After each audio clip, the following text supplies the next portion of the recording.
अब बाद में पूछेंगे, हम स्टार्ट करने लगे बेटा। बेटा इलेक्ट्रोपॉजिटिव करैक्टर मैंने आप लोगों को पढ़ा दिया था कि क्या होता है।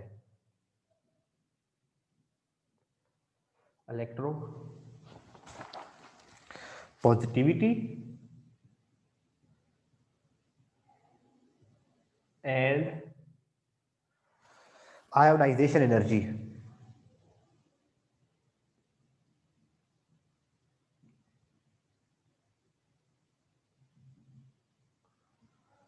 ये हम आज डिस्कस करने जा रहे हैं कि बेटा इलेक्ट्रोपॉजिटिविटी और आयोनाइजेशन एनर्जी का क्या ताल्लुक है। इसके लिए जब आप लोगों को आयोनाइजेशन एनर्जी की डेफिनेशन भी पता होगी और इलेक्ट्रोपॉजिटिविटी की डेफिनेशन भी पता होगी, फिर आप दोनों में क्या ताल्लुक है आसानी से बता सकते हो।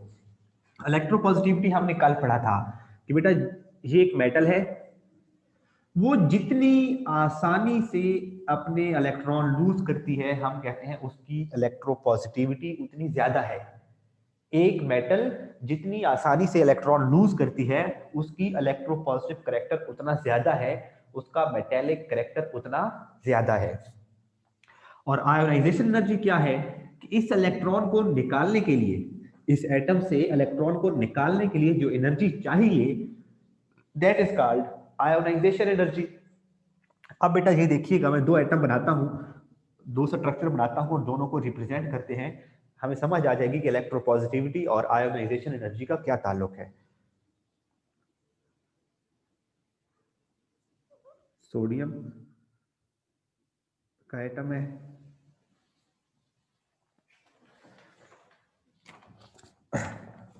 पहला शेल, दो इलेक्ट्रॉन। सोडियम का दूसरा एटम, पहले शेल में मैं इधर लिख रहा हूं, चलो लिख देते हैं, दो इलेक्ट्रॉन, दूसरे शेल में 8 इलेक्ट्रॉन और तीसरे शेल में 1 इलेक्ट्रॉन। ये है बेटा सोडियम का स्ट्रक्चर आपके सामने बन गया है।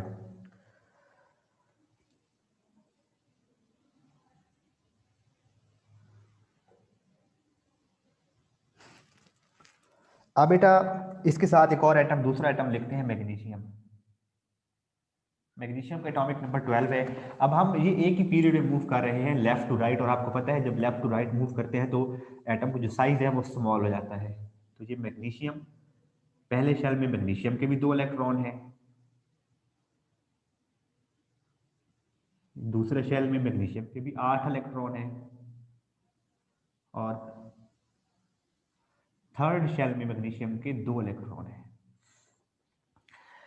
अब जो मैग्नीशियम मेटल है उसका साइज स्मॉल है, इसका एटम का साइज स्मॉल है, और इसके एटम का साइज कंपैरेटिवली लार्ज है। अब बेटा हमने, अब मुझे ये बताओ बेटा, इन दोनों में से किस मेटल का इलेक्ट्रॉन रिमूव करना आसान होगा? दोनों में से किस मेटल का इलेक्ट्रॉन रिमूव करना आसान होगा? ये बच्चे को एक मिनट में देख लूं कि आप कमेंट आए हुए हैं। सर ये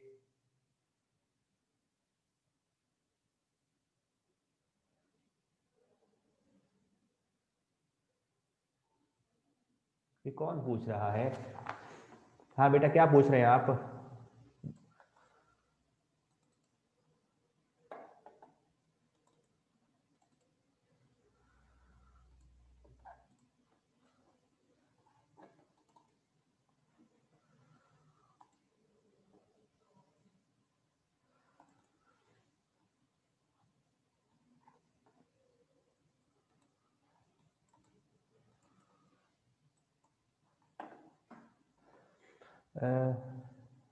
सोडियम सोडियम सोडियम का ठीक है, लार्ज वाले का।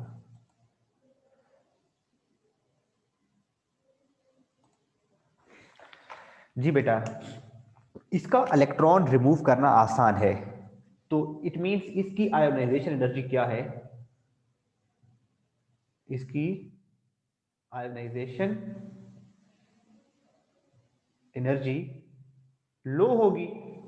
इसकी बात कर रहे हो, आयोनाइजेशन एनर्जी लो होगी। सर जी आयोनाइजेशन वाले पैराग्राफ में अगर मैंने मैग्नीशियम का कंपैरिजन था, जी बेटा, जी लॉन्ग में लिखेंगे ना, ये लॉन्ग क्वेश्चन में लिखेंगे। लॉन्ग क्वेश्चन आता ही ऐसे है कि इलेक्ट्रोपॉजिटिव करेक्टर क्या है और उसका आयोनाइजेशन एनर्जी के साथ क्या ताल्लुक है, ये बताता हूं। अभी इसको टॉपिक को समझ लो, फिर लॉन्ग क्वेश्चन की सारी फॉर्मेशन बताता हूँ हेडिंग्स के साथ, इसमें क्या लिखना है। अब बेटा, क्योंकि आप लोगों ने जैसे बताया कि इसका इलेक्ट्रॉन रिमूव करना आसान है, इसका मतलब है इसकी आयोनाइजेशन एनर्जी लो है, और इसकी आयोनाइजेशन एनर्जी क्या है, आयोनाइजेशन एनर्जी हाई है इस एटम की, इन दो को जब कंपेयर करते हैं तो। अच्छा, इसकी अब इसका क्योंकि इसके एटम का साइज लार्ज है और इसकी आयोनाइजेशन एनर्जी लो है, इसका मतलब है इसको थोड़ी सी एनर्जी देंगे तो इसका इलेक्ट्रॉन रिमूव हो जाएगा। तो इसका इलेक्ट्रॉन रिमूव करना आसान है as compare to this one. तो अब मुझे ये बताओ, इसमें से कौन सी ज्यादा इलेक्ट्रोपॉजिटिव है? सोडियम ज्यादा इलेक्ट्रोपॉजिटिव है या मैग्नीशियम ज्यादा इलेक्ट्रोपॉजिटिव है? शाबाश, शाबाश, शाबाश मरियम। नुमान ने भी ठीक बताया, आयशा सिद्दीका ने भी ठीक बताया, उमर मतीन ने भी ठीक बताया। तो हमें क्या पता चला बेटा, यहां से हमें क्या पता चला कि आयोनाइजेशन एनर्जी जितनी कम होगी, इलेक्ट्रो पॉजिटिविटी क्या होगी, ज्यादा होगी। इलेक्ट्रो पॉजिटिविटी क्या होगी, हाई होगी। तो आयोनाइजेशन एनर्जी कम तो इलेक्ट्रो पॉजिटिव करेक्टर ज्यादा। तो एंड वाइस वर्सा, यानी कि अगर आयोनाइजेशन एनर्जी हाई होगी तो इलेक्ट्रो पॉजिटिव करेक्टर फिर लेस होगा या मेटेलिक करेक्टर लेस होगा। इसकी समझ आ गई बेटा आप लोगों को? कॉन्सेप्ट की समझ आ गई कि आयोनाइजेशन एनर्जी और इलेक्ट्रो पॉजिटिविटी का आपस में क्या ताल्लुक है।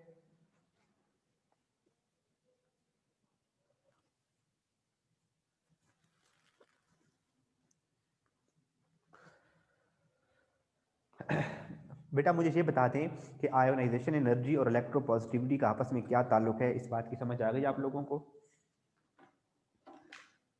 अबीरा आप बताएं, अफरोजा, आयमा, अली गाजी, अली जॉन, अनम, अरफा, बेटे बताओ, शाबाश, बताया करो ना। कुछ पूछ रहा होता हूँ तो मुझे बताओगे तो मुझे आपकी फीडबैक मिलेगी, तो मुझे भी पता चलेगा कि बच्चों को समझ आ रही है कि नहीं आ रही, फिर मैं भी आगे मूव करूंगा। अच्छा, ठीक है, मैं बता देता हूँ, दोबारा बता देता हूँ। देखिए बेटा, मैंने कहा कि इस जो सोडियम का एटम है, उसका जो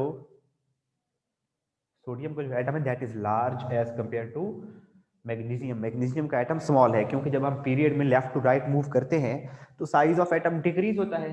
पहले सोडियम है, फिर मैग्नीशियम है, फिर आगे कोई और एटम आते हैं, तो जैसे जैसे इधर मूव करते जाएंगे साइज ऑफ एटम डिक्रीज होता जाएगा। इसका मतलब है सोडियम का साइज लार्ज होगा, मैग्नीशियम का साइज स्मॉल होगा। ये आपके सामने दोनों स्ट्रक्चर बन गए हैं। अब बेटा चूंकि इसका एटम लार्ज है तो इसके इलेक्ट्रॉन को रिमूव करना क्या है, आसान है। इसके इलेक्ट्रॉन को यहां से रिमूव करना आसान है, तो इसका मतलब है इसकी आयोनाइजेशन एनर्जी लो है। ये मैंने एरो से इंडिकेट किया इस तरफ कि इसकी आयोनाइजेशन एनर्जी लो है। सोडियम की आयोनाइजेशन एनर्जी लो है क्योंकि इसका इलेक्ट्रॉन निकालना comparative to the magnesium, sodium का इलेक्ट्रॉन रिमूव करना आसान है। इसका मतलब ये आसानी से इलेक्ट्रॉन लूज करेगा। आयोनाइजेशन एनर्जी कम होने का मतलब है कि वो सब्सटेंस इलेक्ट्रॉन लूज करेगी और आसानी से इलेक्ट्रॉन लूज करेगी। तो एक मेटल जितनी आसानी से इलेक्ट्रॉन लूज करती है, हम कहते हैं कि मेटल उतनी ज्यादा इलेक्ट्रोपॉजिटिव है, इसकी इलेक्ट्रोपॉजिटिविटी उतनी ज्यादा है। तो एक मेटल जिसकी आयोनाइजेशन एनर्जी जितनी कम होगी उसका मेटेलिक करेक्टर ज्यादा होगा, उसकी इलेक्ट्रोपॉजिटिविटी ज्यादा होगी। जबकि मैग्नीशियम के केस में अगर देखें एज कंपेयर टू सोडियम, तो मैग्नीशियम क्योंकि आयोनाइजेशन एनर्जी जो है बेटा वो मैग्नीशियम से ज्यादा है, क्योंकि साइज स्मॉल है, इलेक्ट्रॉन को रिमूव करना कंपैरेटिवली मुश्किल है, तो आयोनाइजेशन एनर्जी हाई होगी। और जब आयोनाइजेशन एनर्जी हाई होगी इसका मतलब इलेक्ट्रॉन को रिमूव करना मुश्किल है। तो इलेक्ट्रॉन को रिमूव करना मुश्किल, तो इसका मतलब है इसका जो इलेक्ट्रोपॉजिटिविटी है इसकी वो लेस है। Electropositivity as compare to sodium ये लेस इलेक्ट्रोपॉजिटिव है। तो जैसे जैसे हम पीरियोडिक टेबल में लेफ्ट टू राइट मूव करते जाते हैं, इलेक्ट्रोपॉजिटिव करेक्टर कम होता जाता है, और इलेक्ट्रोपॉजिटिव करेक्टर कम होता होता एट द एंड हम नॉन मेटल्स की तरफ आ जाते हैं। तो नॉन मेटल्स की आयोनाइजेशन एनर्जी बहुत हाई होती है, तो जितनी आयोनाइजेशन एनर्जी ज्यादा होगी मेटालिक करेक्टर उतना कम होगा। जी बेटा अनुमान बताओ। अनम आपको भी समझ आ गई बेटा? ठीक है, अब इसको रीड करते हैं बेटा, फिर आगे मूव करते हैं। अफरोजा बेटे बच्चे आप बताओ, सुन रहे हो लेक्चर के? बस क्लास लगी हुई है। और अबीरा और अफरोजा और आयमा बेटे आप मैसेज बताएं जरा। ठीक है, सुन रहे हैं, मैं रीड कर रहा हूं बेटा, इसी को साथ में फॉलो करेंगे। कहते हैं electropositive character depend upon the ionization energy. Ionization energy पे डिपेंड करता है इलेक्ट्रोपॉजिटिव करेक्टर, कि जितनी आयोनाइजेशन एनर्जी ज्यादा होगी इलेक्ट्रोपॉजिटिव करेक्टर उतना कम होगा, और जितनी आयोनाइजेशन एनर्जी कम होगी तो इलेक्ट्रोपॉजिटिव करेक्टर ज्यादा होगा। और आयोनाइजेशन एनर्जी किस पे डिपेंड करती है? Which in turn depend upon the size and nuclear charge of the atom. Small size atom with high nuclear charge, जिसका साइज स्मॉल है और जिसका न्यूक्लियर चार्ज हाई है, हैव हाई आयोनाइजेशन एनर्जी। तो इसकी आयोनाइजेशन एनर्जी क्या है? High होती है। In this way, atoms having high ionization energy are less electropositive or metallic. They are less electropositive or they are less metallic. That is the reason alkali metals, ये वाली alkali metals है, sodium वाला group जो है, they are alkali metals. जो first group है, alkali metals have the largest size and the lowest ionization energy. जो periodic page number 41 पे, बेशक आप लोग 48 पे चले जाए, अगर एक तरफ ये पेज 48 आपके सामने मैंने ओपन किया बेटा, तो ये जो बिल्कुल फर्स्ट रो है, ये जो बिल्कुल फर्स्ट रो है, ये अल्कली मेटल्स हैं और इनका साइज सबसे लार्ज होगा, इनकी आयोनाइजेशन एनर्जी सबसे कम होगी, और अगर इनकी आयोनाइजेशन एनर्जी कम होगी तो इनका मेटालिक करेक्टर या इनका इलेक्ट्रोपॉजिटिव करेक्टर सबसे हाई होगा। तो यही बात इधर कहता है, that is the reason alkali metals have the largest size and the lowest ionization energy and in their respective period therefore they have the highest metallic character। बेटा इलेक्ट्रोपॉजिटिविटी हो, लफ्ज इलेक्ट्रोपॉजिटिविटी यूज हो, लफ्ज इलेक्ट्रोपॉजिटिव करेक्टर यूज हो, या लफ्ज metallic character use हो, इन तीनों का एक ही मतलब है। For example a comparison of sodium and magnesium metal is given below for understanding. तो वो आपको नेक्स्ट पेज पर चले जाएं तो कैल्शियम सोडियम और मैग्नीशियम का कंपैरिजन दिया गया है। कहते हैं the first ionization energy of magnesium is high. First ionization energy of magnesium is high, but the second ionization energy of magnesium is very high. It becomes very difficult to remove the second electron from the magnesium ion as its nuclear charge attracts the remaining electrons strongly. As a result, this attraction As a result of this attraction, size of ion decreases. Similarly, all the elements, अच्छा ये वाला similarly वाली line छोड़ दे बेटा, और ये sodium और magnesium के स्ट्रक्चर के नीचे जो बातें लिखी हुई है ये काफी इंपॉर्टेंट है। कहते हैं आयोनाइजेशन एनर्जी ऑफ सोडियम, इसको मार्क करें 496 किलो जूल पर मोल एनर्जी। ये डायग्राम के नीचे देखे ना बेटा, टेबल नहीं करना बेटा, टेबल नहीं करना, और टेबल के ऊपर वाला पैराग्राफ सिमिलरली वाली लाइन भी नहीं करनी। मैं भी ये बता रहा हूँ कि ये जो दो स्ट्रक्चर की ड्रा किए गए हैं कैल्शियम सोडियम का और मैग्नीशियम का, तो यहाँ पे नीचे वाली लाइन में देखें लिखा हुआ है आयोनाइजेशन एनर्जी 496 किलो जूल पर मोल एनर्जी। इसको मार्क करें, ये एमसीक्यू है। सोडियम की आयोनाइजेशन एनर्जी क्या है बेटा? सोडियम की आयोनाइजेशन एनर्जी क्या है?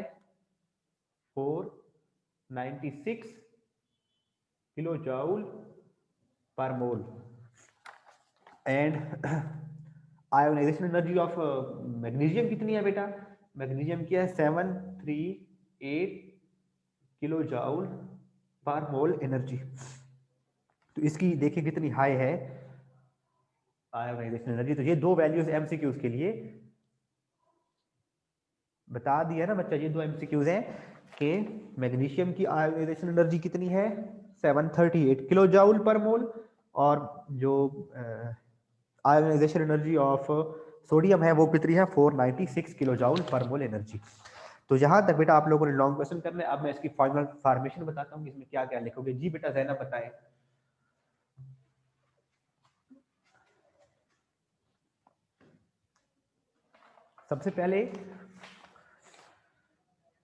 सबसे पहले आप लिखेंगे बेटा इलेक्ट्रोपॉजिटिविटी की हेडिंग,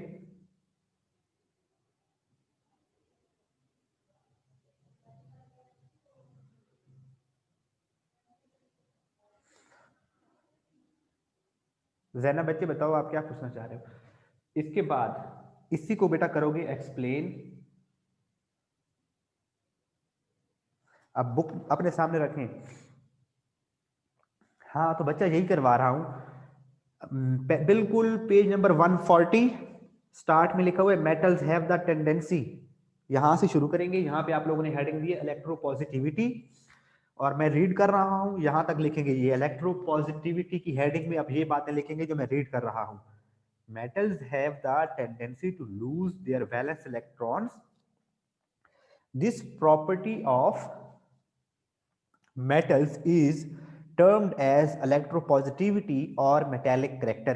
यहां तक। अब करेक्टर के बाद यहां पे हेडिंग देंगे एक्सप्लेनेशन।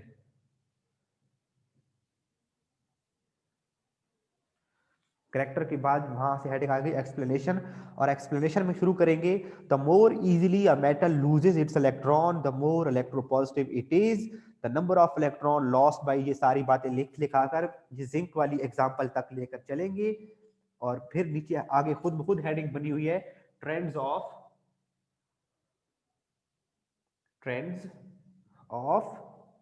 इलेक्ट्रोपॉजिटिविटी।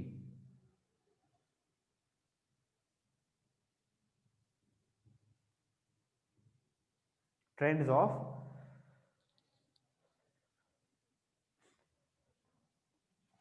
बेटा मैग्नीशियम का स्मॉल एटम है, लार्ज नहीं है। As compare to sodium magnesium का साइज स्मॉल है। एटम की साइज की बात कर रहे हैं, एटॉमिक नंबर की बात नहीं कर रहे हुजैफा डील बेटा। अब ट्रेंड्स ऑफ इलेक्ट्रोपॉजिटिविटी में आपकी मजीद दो हेडिंग्स थी, ट्रेंड इन ग्रुप्स और ट्रेंड इन पीरियड्स। ठीक है बच्चे। और ये पता है कहां पर ट्रेंड इन ग्रुप्स है? ट्रेंड्स ऑफ इलेक्ट्रोपॉजिटिविटी यहां पे लिखा हुआ है, उसके बिल्कुल नीचे जहां पे लिखा हुआ है electropositive character increases down the group, वहां पर हेडिंग ट्रेंड इन ग्रुप्स। और उसके नीचे वाले पैराग्राफ में electropositive character decreases across the period from left to right, वहां पर हेडिंग ट्रेंड इन पीरियड। और फिर लास्ट हेडिंग ऑटोमेटिकली जो दी हुई है वही हेडिंग लिखेंगे इलेक्ट्रोपॉजिटिविटी एंड आयोनाइजेशन एनर्जी। और लास्ट में हेडिंग, ये आपकी थर्ड हेडिंग ये थी। थर्ड की दो हेडिंग और हैं, और फोर्थ मेजर हेडिंग आएगी इलेक्ट्रोपॉजिटिविटी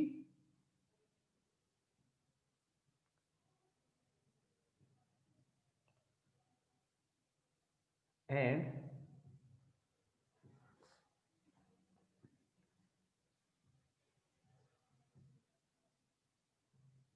आयोनाइजेशन एनर्जी। क्लियर है बच्चों जहां तक? ये लॉन्ग क्वेश्चन क्लियर है?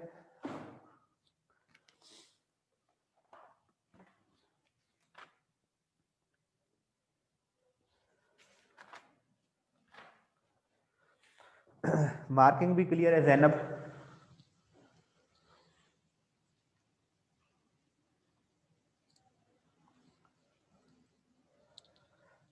ओके बच्चों रेस कर दूं, आगे चले। पेज 142 और 143 को काट दें। पेज 142 और पेज 143 को काट दें। हाँ बच्चे लास्ट पूरा आखिर तक।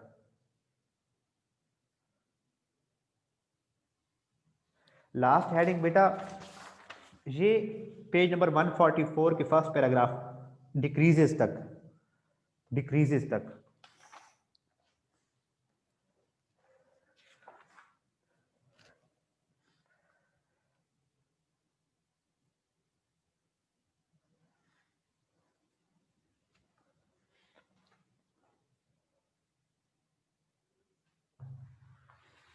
अच्छा बेटे लास्ट पैराग्राफ में ना उसने एक और बात कही है, वो मैं वैसे आपको समझा दूं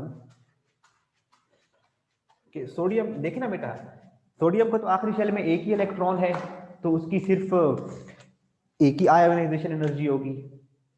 मैग्नीशियम के केस में लेट्स सपोज ये लास्ट शेल है बेटा, उसके दो इलेक्ट्रॉन मौजूद हैं लास्ट शेल में, तो पहले उसका एक इलेक्ट्रॉन रिमूव होगा। ये देखिए ये मैग्नीशियम है, उसका पहले एक इलेक्ट्रॉन लूज होगा, तो मैग्नीशियम पॉजिटिव 1 और एक इलेक्ट्रॉन लूज हुआ। और सेकंड केस में नहीं बेटा उसी के साथ आएगा ना, उसी पिछली हेडिंग के साथ आएगा। और सेकंड केस में बेटा इसमें मैग्नीशियम का दूसरा इलेक्ट्रॉन रिमूव होगा और मैग्नीशियम 2 पॉजिटिव आयन बन जाएगा। यानी कि मैग्नीशियम के ये दोनों इलेक्ट्रॉन रिमूव होते हैं आखिरी शेल से।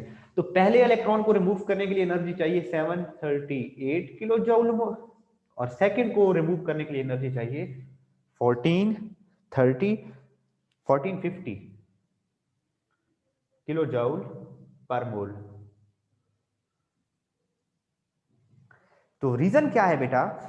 देखिए जब इसका एक इलेक्ट्रॉन रिमूव होता है, देखिए इसका एक इलेक्ट्रॉन, जब पहले मैग्नीशियम के पास प्रोटॉन 12 और इलेक्ट्रॉन भी 12, जब इसका एक इलेक्ट्रॉन रिमूव होगा इस वाले केस में, ऊपर वाली इक्वेशन में, तो इसका एक इलेक्ट्रॉन कम हो गया है। अब प्रोटॉन 12 है और इलेक्ट्रॉन 11 है। अब प्रोटॉन क्या करेंगे, वो सारे इलेक्ट्रॉन को बहुत स्ट्रांगली अट्रैक्ट करना शुरू हो जाएंगे और removal of second electron will become difficult. और दूसरा इलेक्ट्रॉन को रिमूव करना, फिर यहां से ये दूसरा इलेक्ट्रॉन जो रिमूव हो रहा है उसको रिमूव करना मुश्किल हो जाएगा, और उसके लिए हमें पहले से ऑलमोस्ट डबल एनर्जी चाहिए होगी पहले इलेक्ट्रॉन को रिमूव करने के लिए।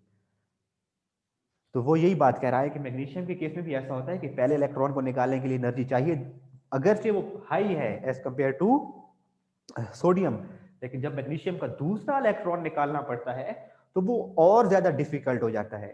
तो मैग्नीशियम का दूसरा इलेक्ट्रॉन रिमूव करना और मुश्किल है। ये वाली बात इस पैराग्राफ में लिखी हुई है बेटा। पेज नंबर 142 और 143 को काटें, पेज 144 पर आए, पेज 144।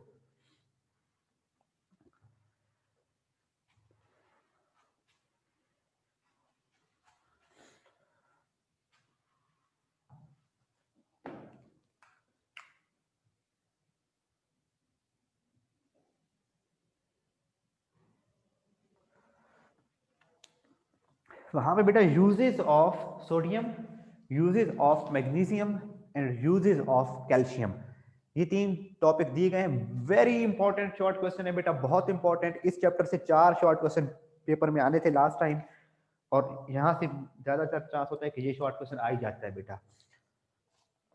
तो पहला देखें बेटा, यूजेस ऑफ सोडियम।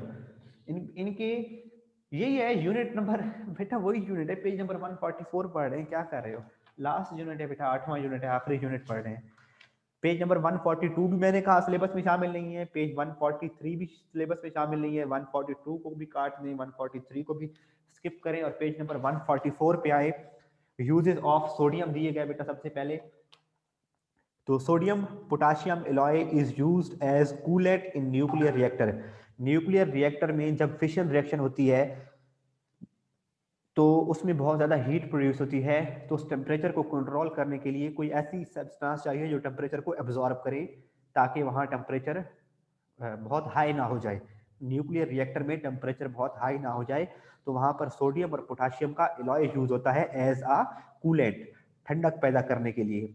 तो ये बेटा क्या है, वहाँ पर सोडियम यूज हो रही है, सोडियम को मिलाया जा रहा है पोटाशियम के साथ। तो फर्स्ट यूज ऑफ,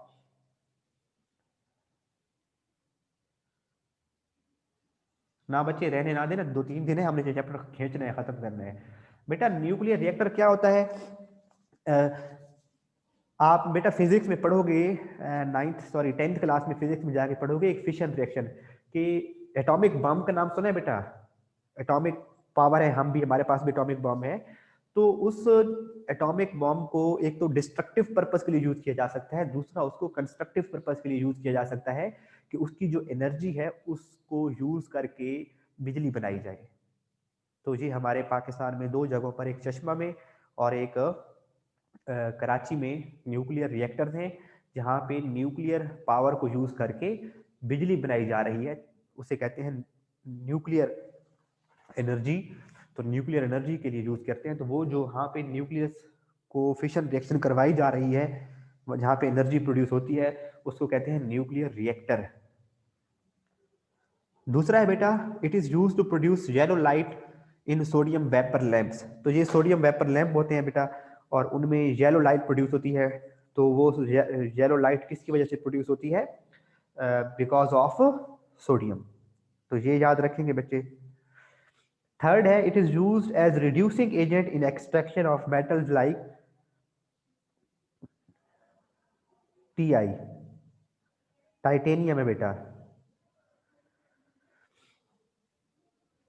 मेटल्स का है टाइटेनियम। हाँ चैप्टर 6 में पढ़ा है आपने ना। अच्छा ये Ti बेटा मेटल का लिखा हुआ है, ये होती है मेटल टाइटेनियम।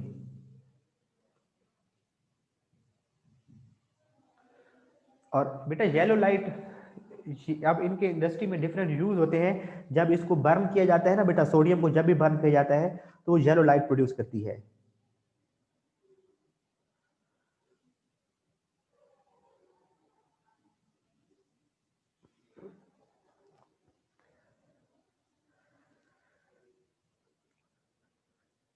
डेकोरेशन के लिए यूज होती है ना बेटा ये डिफरेंट सब्सटेंसेस, डिफरेंट कलर्स की लाइट प्रोड्यूस करने के लिए। तो वहां पर सोडियम वेपर लैंप होते हैं, उनका नाम ऐसा है सोडियम वेपर लैंप, और उनमें सोडियम मेटल को यूज करते हैं येलो लाइट प्रोड्यूस करवाने के लिए। ठीक है बेटा। मुझे अभी ये इतना याद नहीं है कि ब्लू लाइट से बेटा, ब्लू लाइट कौन सा यूज करे, कौन सी मेटल से आएगी। ये मे बी हम प्रैक्टिकल्स में पढ़ेंगे कौन सी। जो क्लोरीन है वो yellowish colour, greenish yellow colour देती है। ब्रोमीन का रेडिश ब्राउन कलर होता है। आयोडीन का पर्पल कलर होता है। इनका पढ़ेंगे अब, उसमें प्रैक्टिकल्स में जाके देखेंगे कौन सी मेटल का क्या कलर। तो बेटा पहले 3 हो गए। अब मेटल्स रिड्यूसिंग एजेंट होती है बेटा, आप लोगों को ऑलरेडी पता है सोडियम जो है रिड्यूसिंग एजेंट के तौर पर यूज होता है। ये प्रैक्टिकल में करेंगे नुमान ऐसे। तो पहला है बेटा uses of sodium. Sodium metal का सिंबल है। अब इसके यूजेस पर आपने अच्छे तरीके से रटा लगाना है। पहला आपने क्या यूज पढ़ा कि सोडियम पोटाशियम एलॉय यूज होते हैं कूलेंट के तौर पे इन न्यूक्लियर रिएक्टेंट। सेकंड हमने पढ़ा कि सोडियम वेपर लैंप के अंदर सोडियम यूज होता है फॉर प्रोड्यूसिंग येलो लाइट। और थर्ड पढ़ा हमने it is used as reducing agent, जो दूसरों को रिड्यूस करवाते हैं। इलेक्ट्रॉन रिलीज डोनेट, क्योंकि मेटल्स इलेक्ट्रॉन लूज करती हैं, तो जिस सब्सटेंस को इलेक्ट्रॉन डोनेट होगा उसकी रिडक्शन होगी, तो that's why they are used as reducing agent. Extraction of metal होता है मेटल को निकालना। कोई भी मेटल है बेटा वो आपके पास प्योर फॉर्म में नेचर में नहीं पाई जाती, वो सॉल्ट की फॉर्म में, रॉक्स की फॉर्म में पाई जाती है, फिर उसको एक्सट्रैक्ट किया जाता है, मेटल को निकाला जाता है। तो उसके डिफरेंट प्रोसेसिंग है और उसमें एक रिड्यूसिंग एजेंट के तौर पे यूज होती है सोडियम मेटल। नेक्स्ट है बेटा uses of magnesium. Second number पे है यूजेस ऑफ मैग्नीशियम। मैग्नीशियम का है बेटा, magnesium is use in flash light bulbs and in fireworks.